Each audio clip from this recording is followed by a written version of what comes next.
యుక్తిని నేను, శక్తిని నేను, సమస్త లోక ధాత్రిని నేను, రక్షణ నేను, శిక్షను నేను, మృగాన్ని వధించే కాలిని నేను, సమస్త లోకం కాపాడే తెగువని నేను, అస్త్రం పట్టే గురువును నేను, ప్రాణం పోసే అమ్మను నేను, తోడే గుండె చెల్లిని నేను, తప్పును దిద్దే అక్కను నేను, గుండెల్లో నింపే ధైర్యం నేను, కమ్మే చీకటి జ్యోతిని నేను, అఖండ శిఖరాలంచును నేను, పాడే గాన కోయిల నేను, ఆకలి తీర్చే మెతుకును నేను, ద్రౌపదిలా నెత్తుడి స్నానం చేసే ఆమెను నేను.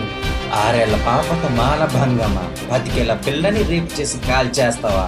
నీ క్రూర కామవాంఛ తీర్చుకోవటానికి మమ్మల్ని చిత్రవద చేసి ఆటవికంగా మనస్సాక్షి లేకుండా ప్రాణం తీసే పాపం నీకేం చేశాం? అదే మీ అమ్మకో అక్కకో నీ పెళ్ళానికో ఇలా జరిగితే అయినా నీకు చెప్తున్నానేంటి, మృగానివి నువ్వు. మృగాలతో కూడా నిన్ను పోల్చకూడదు. కనీసం అవి కడుపు నింపుకోవటానికి ప్రాణం తీసుకుంటాయి. మనిషిని మించిన క్రూరుడే లేడు.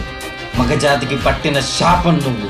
నాలో మండే అఖండ జ్వాలలు, కామవాంఛతో నిండిన పిశాచులను అంతం చేయటానికి నాతో రండి, నా వెనకుండండి, చేతిలో అస్త్రం పట్టండి, గుండెల్లో ధైర్యం నింపుకోండి, లొచ్చాగాళ్ళ తలలు తెగనరకడానికి, ద్రౌపదిలా నెత్తుటి స్నానం చేయటానికి నడవండి, నడవండి సైనికులారా నడవండి. 2012 ఢిల్లీ గ్యాంగ్ రేప్. ఒక 23 ఏళ్ల బాలికను ఒక పబ్లిక్ బస్సులో ఆటవికంగా రాడ్లు వాడి మానభంగం చేసి చంపేశారు.